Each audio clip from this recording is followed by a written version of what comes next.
Hari Minggu saudara tanggal 20 April yang lalu, kita sebagai orang Kristen kita merayakan hari Paskah. Sebuah hari kebangkitan Tuhan Yesus dari kayu salib. Setelah 3 hari dia disalibkan, kemudian ia dikuburkan, lalu 3 hari kemudian ia bangkit saudara. Nah pada hari itu, saya berada di gereja di Hillsong, Australia, dan gembala sidang kami waktu itu, dia berkhotbah mengenai tema kebangkitan saudara. Dan ada satu hal yang dia bilang seperti ini saudara. Dia bilang tanpa kebangkitan, salib Yesus akan menjadi tragedi. Namun oleh karena ia bangkit, salib Yesus menjadi kemenangan. Salib Yesus menjadi sebuah kejayaan. Nah kita sebagai orang percaya, peristiwa Paskah merupakan sebuah peristiwa yang sungguh signifikan saudara. Peristiwa yang bukan biasa-biasa yang bisa dipandang sebelah mata. Karena apa? Karena juru selamat kita, Yesus Kristus Tuhan, setelah 3 hari dia dikuburkan, ia bangkit. Artinya kubur tidak punya kuasa, kematian tidak punya kuasa, maut tidak punya kuasa atas hidup Yesus. Artinya juru selamat kita bangkit, juru selamat kita hidup. Namun lebih dari itu, apa yang membuat Paskah begitu signifikan saudara? Apa yang membuat Paskah begitu dalam maknanya, yang membuat kita sampai hari ini masih merayakan itu saudara. Nah pada tahun 2008 yang lalu, kami, saya dan juga kedua orang tua saya dan juga beberapa orang-orang, kami pergi ke Hillsong Conference di Australia, itu di sebuah stadion saudara, ribuan orang hadir. Dipenuhi dengan orang-orang dari seluruh dunia. Ada orang-orang dari Asia, ada orang-orang dari Eropa, ada orang-orang dari sekitar Australia juga saudara. Jadi seluruh penjuru dunia hadir di tempat itu. Jujur karena masih berumur sangat muda, masih kurang lebih di bawah 5 tahunan. Jadi tidak banyak yang saya ingat saudara. Namun satu hal yang saya ingat waktu itu, saya hilang saudara. Dan itu menjadi cerita yang sangat lucu dan juga masih sangat terkenang sampai sekarang saudara. Nah saat sesi istirahat saudara, saya dan orang tua saya bersama Bapak Ibu Gembala saudara, kami bersama beberapa orang lainnya, kami keluar untuk mencari makanan. Jadi setelah sesi demi sesi praise and worship, penyembahan yang tadi seperti yang tadi, kemudian masuklah kita di sesi istirahat. Jadi kami keluar mencari makanan di luar, semuanya berjalan dengan sangat baik, semuanya berjalan dengan sangat lancar. Sampai Bapak saya pergi ke toilet, saudara. Dan karena saya masih umur sangat muda, saya mengikuti bapak saya ke toilet tanpa sepengetahuan dia. Jadi ayah saya tidak tahu kalau saya lagi pergi ke toilet, papa tidak tahu. Nah saudara tahu apa yang terjadi? Saya hilang di situ. Saya tidak ingat banyak hal, namun yang saya ingat, saya lagi di toilet dan tiba-tiba saya nangis, saudara. Saya penuh dengan ketakutan, orang-orang datang, dan yang paling parah, mereka sampai pakai toa di mall-mall itu, kalau saudara ke Lipo atau kemana, mereka akan ada toa yang bilang, perhatian, perhatian, ada anak hilang, bla bla bla bla bla. Jadi saudara bisa bayangkan, orang-orang di sekitar situ, orang-orang dari penjuru dunia, mendengarkan berita bahwa ada anak yang hilang, di saat itu saudara. Nah setelah lumayan lama, saya tidak mengingat secara lengkap apa yang terjadi. Namun saya ingat, orang tua saya, papa saya tiba-tiba muncul kembali di toilet. Menemukan saya yang waktu itu sedang menangis. Dan pada saat itu ketakutan saya berubah menjadi ketenangan. Dari air mata, dari kesedihan, menjadi semangat lagi saudara. Sepertinya sudah selesai sudah saudara. Maksudnya anak umur segitu, di orang-orang puluhan ribu pada zaman itu saudara, betapa tidak mustahil lah saudara, karena toilet di stadium itu bukan cuma satu saudara, jadi dia ada toilet banyak sekali toilet di sekitar situ. Dan pada saat itu saya ditemukan dan ketakutan saya berubah menjadi semangat. Nah mungkin ada dari kita yang hari ini mengalami peristiwa yang mirip-mirip saudara. Ada mungkin dalam hidup saudara yang saudara pikir, oh my God, saya selesai, beta so habis, sudah ini sejalan buntu, beta so bisa temukan jalan keluar, beta so yakin kalau beta bisa selamat dari sini. Mungkin ada dari kita yang mengalami hal-hal seperti itu, dan wajar kalau kita berpikir seperti itu saudara. Nah, namun apa yang terjadi, Tuhan kita hadir juga di situ saudara. Seperti yang tadi Bapak saya lakukan, dia menemukan saya pada saat itu, ketakutan saya berubah menjadi ketenangan. Dan ketika kita berada di titik terendah, Tuhan kita tidak tinggal diam. Itulah yang dilakukan Juru Selamat kita. Dia datang di saat kita di titik terendah kita, menyelamatkan kita, mengangkat kita dari kegelapan, menuju terangnya yang ajaib. Di tengah keputusasaan itu, saudara, Tuhan hadir. Di tengah keputusasaan itu, Ia datang dan menyelamatkan kita. Dan di saat kita menaruh iman percaya kita, di saat itu kita bilang sama Tuhan, Tuhan, Engkaulah Juru Selamat hidupku, aku percaya dengan mulut dan percaya dalam hati bahwa Engkaulah Tuhanku, Juru Selamatku. Dan kita turut ambil dalam kematiannya, tapi juga kita turut ambil dalam kebangkitannya. Kita buka di Kolose 3, ayatnya yang pertama sampai yang keempat. Dikatakan bahwa karena itu, kalau kamu dibangkitkan bersama dengan Kristus, carilah perkara yang di atas, di mana Kristus ada, duduk di sebelah kanan Allah. Pikirkanlah perkara yang di atas, bukan yang di bumi. Sebab kamu telah mati dan hidupmu tersembunyi bersama dengan Kristus dalam Allah. Apabila Kristus yang adalah hidup kita menyatakan diri kelak, kamu pun akan menyatakan diri bersama dengan Dia di dalam kemuliaan. Itulah keindahan Paskah, saudara. Itulah makna Paskah. Karena Paskah tidak hanya mengenai Kristus yang 2000 tahun yang lalu dia bangkit kembali. Namun Paskah kita pun yang percaya dalam Dia, kita dibangkitkan, saudara. Amin. Kita tidak mati, kita tidak tinggal dalam hidup lama kita tidak mati terkubur dalam kubur itu, kita juga bangkit bersama dengan Dia. Karena kita mengambil karena Kristus telah mengambil rupa kita, dikatakan di situ ketika Kristus menyatakan diri kelak, kita pun akan menyatakan diri bersama dengan Dia, saudara, dalam kemuliaan. Amin, saudara. Yes, kita sudah dibangkitkan. Yes, kita sudah diselamatkan. Benar, kita adalah orang-orang benar. Benar, saudara sudah adalah anak Tuhan. Namun, tidak bisa dipungkiri kalau hari ini kita masih ada keinginan daging, kita masih bisa terintimidasi, kita masih bisa tergoda untuk melakukan dosa. Tidak bisa kita pungkiri walaupun Tuhan sudah mati buat kita, kita sudah menerima Dia sebagai Tuhan dan Juru Selamat, saudara dan saya masih jatuh dalam dosa, benar? Kita masih seringkali jatuh dalam dosa. Kita ada di antara dua dunia, saudara. Dan jika saudara mencatat khutbah saya atau pengen tahu tema saya adalah di antara dua dunia. Di antara dua dunia, saudara. Apa maksudnya di antara dua dunia? Kita akan lihat sama-sama nanti selama khutbah saya dan saya berdoa. Semoga saudara tangkap apa maksud saya. Amin. Mari kita masuk sama-sama, saudara. Kalau kita lihat kembali 4 ayat yang tadi di atas, terdapat 2 perintah yang dituliskan Paulus. Yang pertama dia bilang apa, saudara? Carilah perkara yang di atas. Kemudian ia bilang, pikirkanlah perkara yang di atas. Jadi setelah dia bilang carilah, dia bilang pikirkanlah. Kelihatannya sangat mirip, namun dalam bahasa aslinya, saudara, yang pertama, carilah perkara yang di atas. Kata carilah, itu maknanya yaitu secara aktif mengejar, secara aktif mengambil langkah, secara aktif mengambil tindakan. Itu sebuah panggilan untuk mengambil tindakan. Kemudian dikatakan pikirkanlah perkara yang di atas. Nah, pikirkanlah di situ dalam bahasa aslinya dikatakan untuk kita terus berpikir. Kebiasaan pola pikir. Artinya kita secara fokus kita memikirkan hal-hal itu. Dengan sepenuhnya berfokus. Nah, tapi dia juga bilang di situ, saudara, Paulus bilang dengan sebuah peringatan. Kalau kita, saudara, orang-orang yang sudah dibangkitkan bersama dengan Kristus. Jikalau kamu sudah dibangkitkan, dikatakan di ayat yang pertama. Nah, jadi Paulus di sini ia menekankan bahwa kita adalah sebuah kesatuan ilahi bersama Kristus. Bagaimana kita sebagai manusia, kita telah percaya, kita telah mati bersama Dia, dan kita juga dibangkitkan dengan Dia. Amin, saudara? Dan kita memiliki masa depan yang penuh dengan kemuliaan bersama Kristus. Seorang teolog, saudara, namanya F.F. Bruce, dia bilang seperti ini. Karena mereka telah dibangkitkan bersama dengan Kristus, orang percaya, sekarang tak ada lagi kehidupan privat milik mereka. Keinginan mereka harus sesuai dengan keinginan Allah.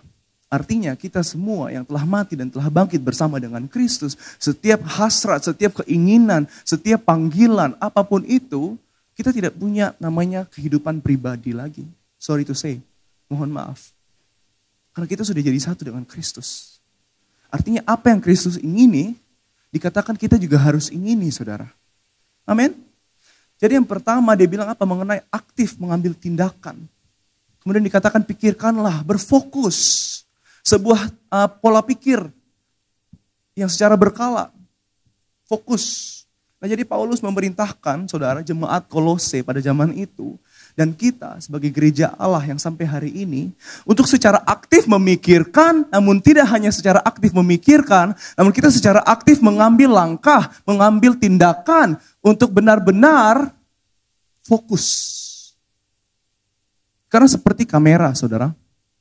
Ketika saudara memfokuskan pada satu benda, yang lainnya menjadi blur, yang lainnya menjadi tidak kelihatan, menjadi tidak jelas. Begitupun dengan hidup kita. Mungkin kita seringkali tidak fokus sama Tuhan. Mungkin kita seringkali tidak menaruh harapan kita sepenuhnya pada Tuhan. Pernahkah kita merasa bahwa hati kita jauh dari Tuhan? Pernahkah kita merasa sepertinya Tuhan engkau di mana? Tuhan pun jauh lek. Ya beta merasa kalau beta pun hidup lagi kering-keringnya. Pertanyaannya apakah Tuhan yang menjauh atau kita yang menjauh? Pertanyaannya apakah Tuhan yang menjauh atau kita yang tidak pernah baca Alkitab? Saya percaya Tuhan tidak pernah meninggalkan kita, saudara. Namun seringkali kesibukan kita, pertemanan kita, pergaulan kita, apapun yang kita lakukan seringkali membuat kita terlalu jauh. Mungkin seringkali kita sudah terlalu lama memfokuskan mata kita pada apa saudara? Hal-hal duniawi. Karena dikatakan fokuskanlah pandanganmu pada hal-hal yang di atas. Dan kebalikannya artinya yang di bawah. Artinya apa? Hal-hal dunia. Uang, ketenaran, pangkat. Saudara lebih tahu mungkin saudara. Semua hal itu. Yang kelihatannya baik dan telah membutakan mata rohani kita. Karena di saat kita fokus saudara, pikiran kita pada hal-hal yang di bawah. Ketika kita memfokuskan mata kita pada hal-hal yang fana. Ketika kita memfokuskan mata kita pada hal-hal yang akan lenyap. Kita akan kehilangan penglihatan akan hal-hal yang di atas. Amin saudara. Kita akan kehilangan fokus kita pada hal-hal yang di atas. Yakobus 4 bilang begini saudara. Kehidupan kita itu seperti uap. Dia bilang kehidupan kita seperti uap. Sebentar saja dan akan hilang. Jadi kita tidak akan bertahan lama saudara. Kita bisa lihat banyak cerita-cerita kisah-kisah orang yang hari ini kelihatannya baik-baik saja. Kelihatannya sehat, kelihatannya masih bisa kerja, masih bisa bersama keluarga. Tiba-tiba hari besok sudah tidak ada. Banyak cerita-cerita di luar sana yang sangat menyedihkan saudara. Itu membuktikan bahwa benar kita tidak tahu berapa lama Tuhan izinkan kita untuk bernafas. Kita tidak tahu saudara. Sebenarnya semua hal itu, semua yang di atas itu, atau semua yang tadi saya katakan hal-hal duniawi itu saudara. Siapa sih yang di dunia ini tidak mau hidup enak? Siapa sih di dunia ini yang tidak mau memiliki uang yang banyak? Siapa sih di dunia ini orang yang tidak mau terkenal? Siapa sih orang-orang di dunia ini yang tidak mau pangkatnya dipandang orang? Siapa sih yang tidak mau saudara? Namun yang salah sebenarnya terdapat pada akarnya saudara, terdapat pada motivasi. Matius 6 ayat 33, ayat favorit semua orang. Coba kita baca sama-sama. Dikatakan tetapi carilah dahulu kerajaan Allah dan kebenarannya, maka apa? Semuanya itu akan ditambahkan kepadamu. Sebenarnya tidak sepenuhnya salah. Namun yang salah kita seringkali mencari pada semuanya itu akan ditambahkan kepadamu. Seringkali kita cari Tuhan, beta mau cari Tuhan supaya beta pun bisnis lancar. Beta mau cari Tuhan supaya beta pun pekerjaan lancar. Beta mau cari Tuhan supaya beta sehat-sehat. Beta mau cari Tuhan supaya beta.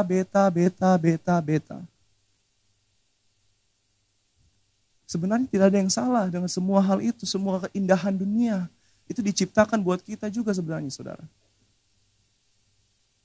Motivasi kita yang sebenarnya kelihatannya aman-aman saja. Namun di balik itu kita sedang menuhankan berkat dibandingkan sang sumber berkat itu. Kita seringkali mencari semua yang ditambahkan itu. Dan di sini saudara, kita perlu benar-benar mengerti Injil Kristus. Kita benar-benar butuh untuk kita pahami betapa kaya Injil itu. Agar apa? Agar hati kita dapat diperbaharui. Injil berkata bahwa Yesuslah nilai hidup kita. Injil berkata bahwa hidup adalah anugerah. Injil berkata bahwa engkau tidak bisa menyelamatkan dirimu. Injil berkata bahwa kita terlalu egois, sedangkan Tuhan begitu murah hati. Ketika kita ciptaannya begitu najis dan berdosa, dia malah mengaruniakan anaknya yang tunggal buat kita. Bukan supaya dia mengampuni setiap dosa kita dengan segampangnya. Namun salib Kristus menunjukkan bahwa dosa kita begitu besar sehingga Tuhan sendiri butuh turun buat kita. Dan saat kita pahami itu saudara, kita sadar betapa kecil diri kita di hadapan Tuhan. Dan betapa besar Tuhan itu. We live by grace and grace alone. Kita hidup oleh anugerah dan hanya anugerah saja saudara. Jadi ketika saya cari Tuhan, ketika saudara cari Tuhan, ketika kita cari Tuhan, datang ke gereja, baca Alkitab, bukan supaya kita tambah kaya, bukan supaya Tuhan berkati kita, bukan supaya kita semakin kenal banyak orang, bukan bahkan supaya Roh Kudus bekerja dalam hidup saudara. Namun kita datang ke gereja karena kita meresponi Injil itu. Karena kita berterima kasih Tuhan, Engkau menyelamatkan saya. Tuhan, aku mau berkumpul dengan orang-orang yang sadar bahwa saya dicintai, saya diterima, saya diampuni. Bukan karena kuat dan gagah saya, bukan karena saya pintar, bukan karena saya hebat, bukan karena berapa besar pangkat saya. Namun betapa besar kasih Allah akan dunia ini. Sehingga kita diselamatkan. Amin. Kemudian itu saudara, kita kembali ke tema kita, di antara dunia, di antara dua dunia. Setiap kita saudara, yang sudah menerima Tuhan Yesus sebagai Tuhan dan Juru Selamat. Kita orang benar, namun kita juga pendosa. Kita sudah diampuni dari segala dosa dan pelanggaran kita. Namun seringkali kita juga tidak rem-rem untuk buat dosa. Kita tetap saja masih bisa digoda untuk berbuat dosa. Kita tidak kebal saudara akan intimidasi iblis. Tidak bisa diganggu-gugat. Kita jujur-jujuran saja. Bahkan seringkali orang-orang yang di depan panggung ini, diri saya, mungkin lebih berdosa dari saudara dan saya. Walaupun kita sudah dibenarkan. Namun disitulah kita butuh anugerah saudara. Kita masih tinggal di dunia yang sungguh berbeda dua dunia saudara. Antara dunia surgawi di mana Kristus duduk dan dunia yang sekarang di mana kita hidup. Ada sebuah tension, ada sebuah tegangan, ada sebuah tarikan, realita yang sungguh berbeda yang harus kita damaikan. Yang harus didamaikan saudara. Kita tidak bisa dalam tubuh daging kita tiba-tiba kita pindah ke dunia surgawi, kita belum mati kok. Saudara kalau pukul diri saudara masih rasa sakit, saudara masih bisa makan, masih bisa mengenyangkan tubuh, kita masih hidup dalam tubuh dunia. Sedangkan kita juga dibenarkan. Kita adalah anak Allah. Namun ada yang perlu kita damaikan, yaitu pilihan kita. Semuanya adalah pilihan kita. Apakah kita memilih untuk hidup sesuai dengan identitas kita yang ilahi? Apakah kita memilih untuk hidup menurut prinsip-prinsip sorgawi? Apakah kita memilih untuk hidup menurut prinsip-prinsip duniawi? Apakah hari ini kita memilih untuk hidup di antara dunia ini? Atau apakah kita memilih untuk hidup? Walaupun aku tahu aku masih hidup dalam dunia yang fana ini, tubuh daging ini, aku mau hidup menurut kerajaan sorga. Amin saudara, ini semua adalah pilihan kita. Sesuai dengan tulisan Paulus saudara. Paulus berkata apa? Arahkan kekuatan kita, pandangan kita, fokuskan pada hal-hal yang di atas. Di mana Yesus duduk. Nah apa saja hal-hal itu saudara? Yang pertama, nilai diri kita yang sejati. 1 Petrus 2 ayat 9-10 berkata bahwa tetapi kamulah bangsa yang terpilih, imamat yang rajani, bangsa yang kudus, umat kepunyaan Allah sendiri. Supaya kamu memberitakan perbuatan-perbuatan yang besar dari Dia yang telah memanggil kamu keluar dari kegelapan kepada terangnya yang ajaib saudara. Kamu yang dahulu, kita yang dahulu bukan umat Allah saudara. Tetapi yang sekarang telah menjadi umat Allah.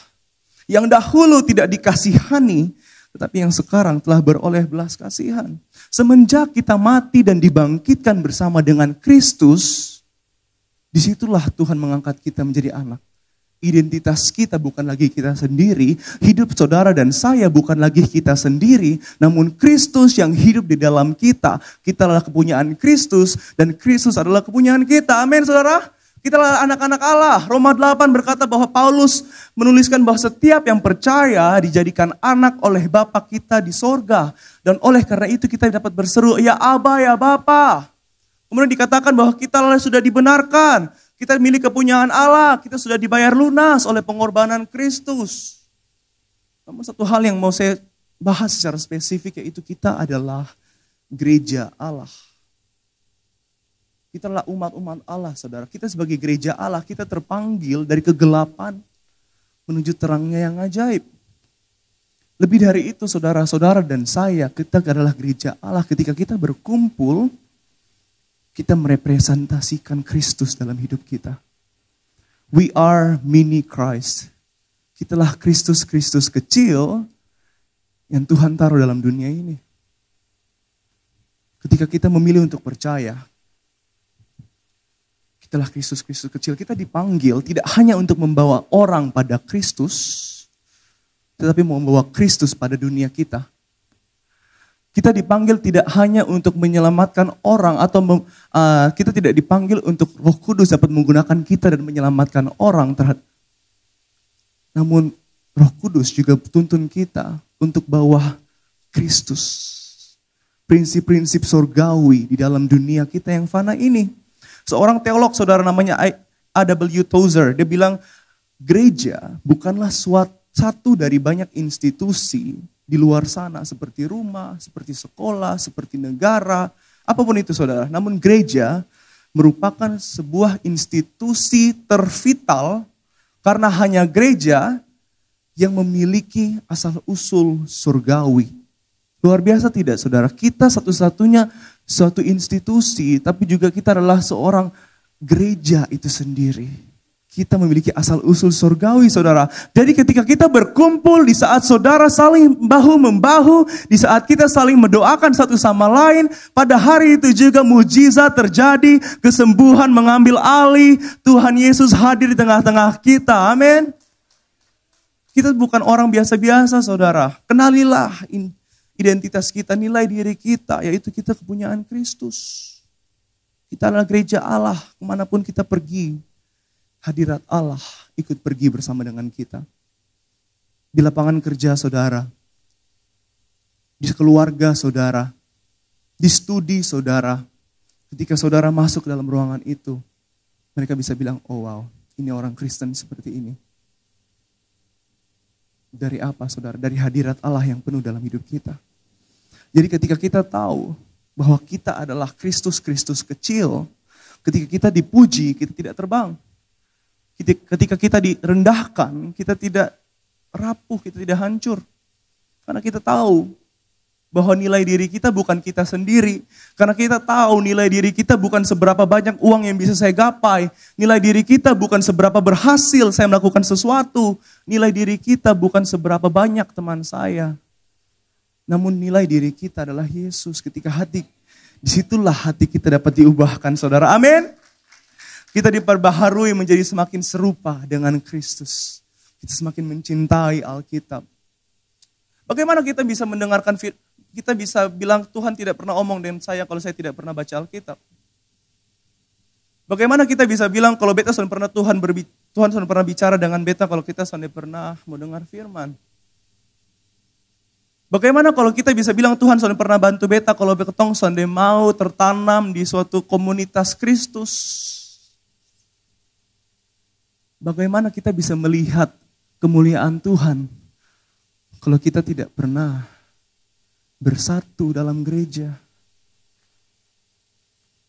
Karena kesatuan sungguh mahal, saudara. Dikatakan 2-3 orang berkumpul, Yesus hadir. Amin. Nomor 2, saudara. Jadi setelah kita mengenal identitas kita, nilai diri kita, tujuan hidup kita. juga perlu kita kenali. Lebih dari itu kita perlu arahkan pandangan kita. Kita perlu ambil langkah untuk kita mau fokus sama itu saudara. Setiap kita semenjak kita sudah dibangkitkan bersama dengan Kristus.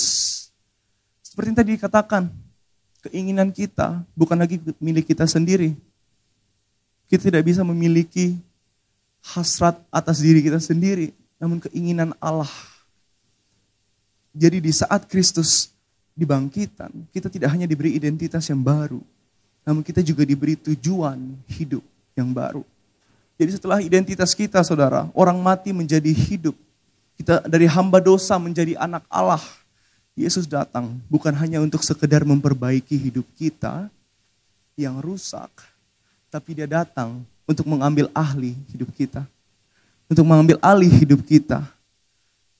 Membawa hidup kita dari kemenangan menuju kemenangan. Pembaharuan hidup kita hari demi hari. Amin saudara, seperti apa yang dituliskan Yakobus. Hidup kita ini seperti uap, tidak akan bertahan lama. Kita tidak pernah tahu berapa lama lagi kita akan hidup.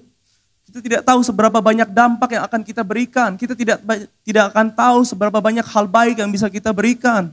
Kita tidak akan pernah tahu apakah hari ini kita masih bisa selamat dari hari ini.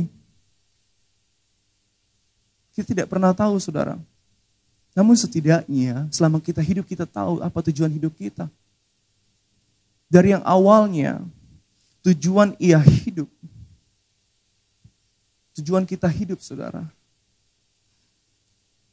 Dari yang awalnya tidak ada atau bahkan kalaupun ada berarti itu bukan dari Tuhan dan juga itu, sorry to say, kotor, salah. Karena memang kita tidak punya pemikiran yang benar akan Allah dan apa itu perbuatan baik. Namun kita bisa lihat dari Paulus saudara, bahwa setelah ia berjumpa dengan Yesus, tujuan hidupnya berubah. Dari yang awalnya ia membunuh gereja, ia membunuh orang-orang kepunyaan Kristus, namun kini ia menjadi orang-orang yang membangun kerajaan Allah. Dia menjadi salah satu orang besar. Dan ia bilang apa saudara? Setiap ilmu, setiap pengalaman yang dia punya. Namun ketika Kristus menampakkan dirinya, semuanya itu dia bilang apa? Yang dulu kau anggap sebagai keuntungan. Atau yang dahulu dia bilang sebagai prestasi saudara. Semuanya dia anggap sebagai suatu hal yang hina. Suatu hal yang murahan. Karena Kristus, wow, sebuah pernyataan yang tidak mudah, saudara. Siapa di sini yang bisa bilang dengan semua apapun yang sudah ia gapai, setiap gelar, setiap ilmu, setiap pengalaman, lalu dia bisa bilang semuanya ku anggap sampah. Tidak mudah, saudara. Mungkin hari-hari ini kita tidak pernah merasa cukup. Kita merasa hidup kita tidak ada artinya. Kita sering membanding-bandingkan diri kita terhadap orang lain. Jangan-jangan motivasi dan hidup kita yang salah. Jangan-jangan kita tidak tahu dengan jelas untuk apa kita hidup. Jangan-jangan mata kita masih tertutup untuk hal-hal yang di atas. Kita masih terlalu memfokuskan mata kita pada hal-hal yang di bawah. Nah, Injil menjawab semua itu, saudara. Yesus 2000 tahun yang lalu, ia meninggalkan tahtanya, ia turun ke dunia menjadi manusia, menggantikan setiap kita yang melakukan dosa, dan ia hidup tanpa dosa selama 33 tahun, namun secara tidak adil dia harus mati buat kita. Secara tidak adil saudara dan saya punya dosa, ditaruh dalam Yesus, dan bukan kita yang dihukum, namun Kristus yang dihukum. Betapa tidak adil hidupnya Yesus itu. Saya pernah lihat di Instagram, saudara, ada yang bilang seperti ini. Memang benar hidup tidak pernah adil. Karena kalau hidup adil, kita semua sudah disalibkan rame-rame. Tak sampai di situ, saudara, ia dipermalukan, ia dipukul, ia disakiti. Yesus dihianati orang-orang terdekat, saudara. Orang-orang yang tiap hari makan minum dengan dia, lihat dia melakukan mujizat. Ia harus menanggung semuanya itu, saudara.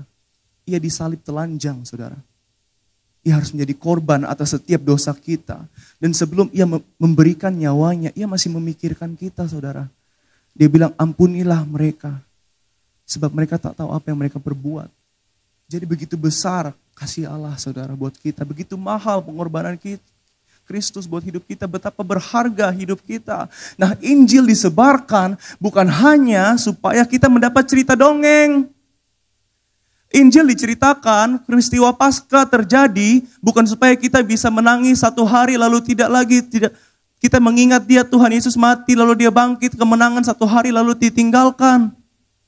Namun peristiwa Paskah terjadi agar hidup kita dapat diperbaharui dari kemuliaan menuju kemuliaan. Injil memberikan kita pengertian bahwa tidak ada artinya hidup kita tanpa Yesus. Paulus bilang apa? Semuanya kuanggap sampah. Karena hanya di dalam Yesus kita dapat temukan kebebasan. Hanya di dalam Yesus kita dapat temukan pengampunan. Jangan-jangan selama ini kita mencari hiburan karena memang kita membutuhkan pertolongan. Kita membutuhkan kesembuhan. Jangan-jangan selama ini kita bergaul dengan teman semuanya karena kita merasa kosong di sini. Itulah yang perlu diisi dengan Injil, saudara. Injil tidak hanya urusan luar, tapi dia benar-benar sampai ke dalam hati kita, saudara. Dan hanya dalam Yesus. Setiap luka-luka dalam hati kita, batin kita dapat dipulihkan dan semuanya itu gratis. Sehingga ketika kita melihat diri kita tidak lagi melihat seberapa hebat saya, seberapa bobrok saya, contohnya intimidasi iblis, atau seberapa hebat diri saudara, seberapa kaya saya, seberapa banyak kenalan saya. Namun ketika kita lihat diri kita melihat bahwa aku orang berdosa yang secara anugerah, secara gratis dibebaskan, dibenarkan. Dan aku bukan lagi aku sendiri, namun Kristus yang hidup dalam aku. Amin. Itulah peran Injil, saudara. Kristus tinggal dalam kita. Kita perlu disadarkan betapa egois diri kita. Namun kita juga perlu diingatkan betapa royal, betapa habis-habisan Tuhan bagi hidup kita. Betapa hidup kita adalah anugerah.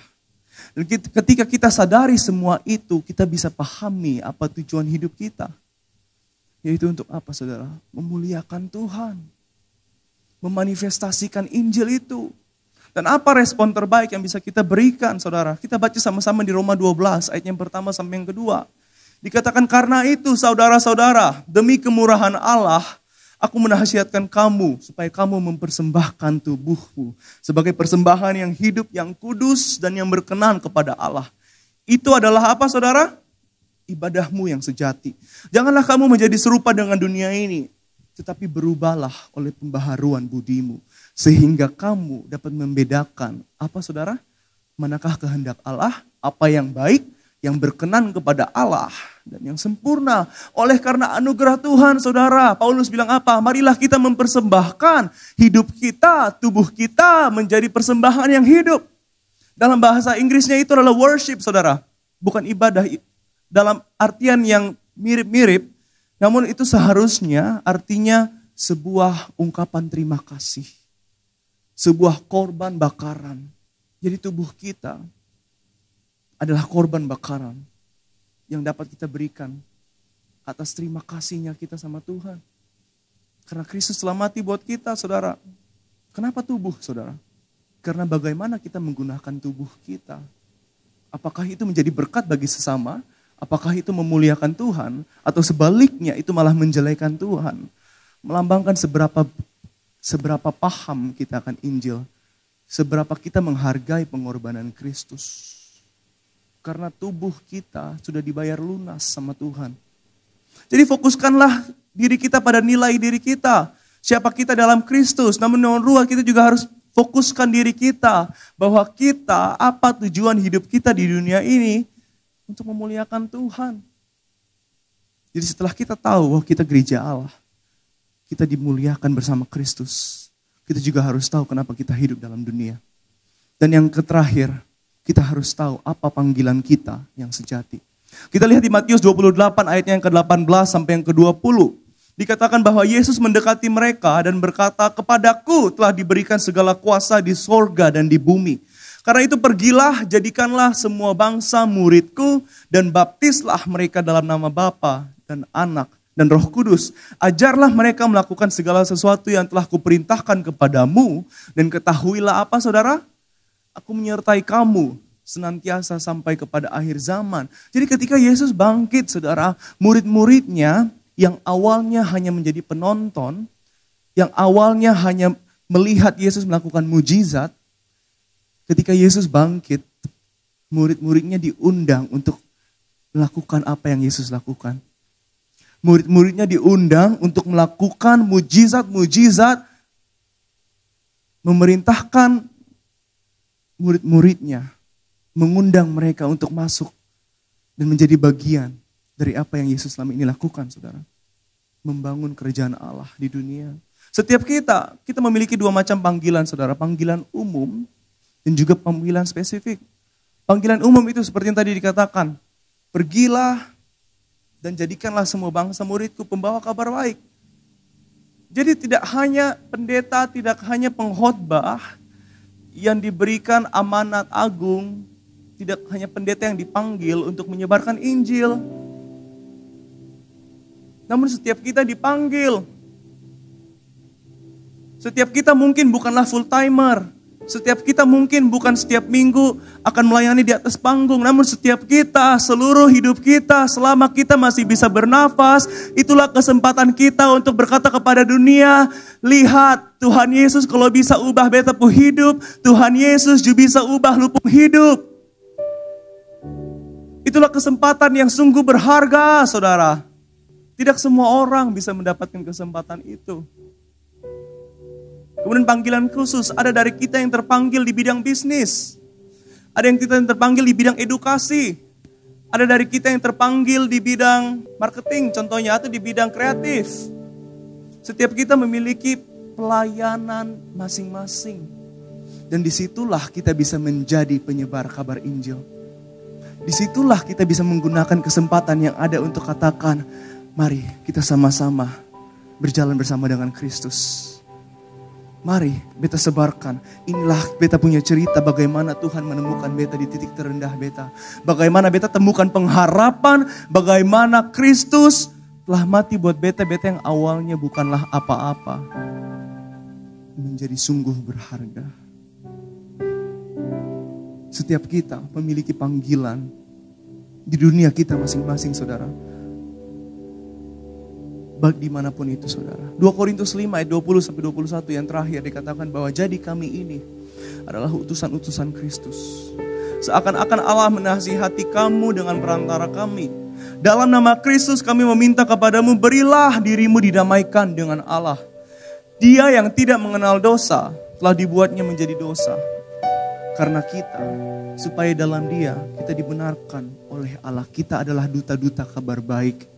Kita menyebarkan apa? Bahwa Dia, Yesus yang tidak mengenal dosa, telah dibuatnya menjadi dosa karena kita. Supaya dalam Dia kita dibenarkan oleh Allah. Salib menjadi bukti begitu besar kasih Allah. Salib menjadi bukti bahwa kita sungguh berharga. Salib menjadi bukti bahwa Allah tidak tinggal diam. Salib menjadi bukti bahwa apapun masalah hidupmu hari ini, Tuhan bisa pakai hidup saudara dan saya menjadi duta kabar baik, duta Injil untuk kemuliaan Tuhan, apapun yang terjadi dalam hidup kita, amin.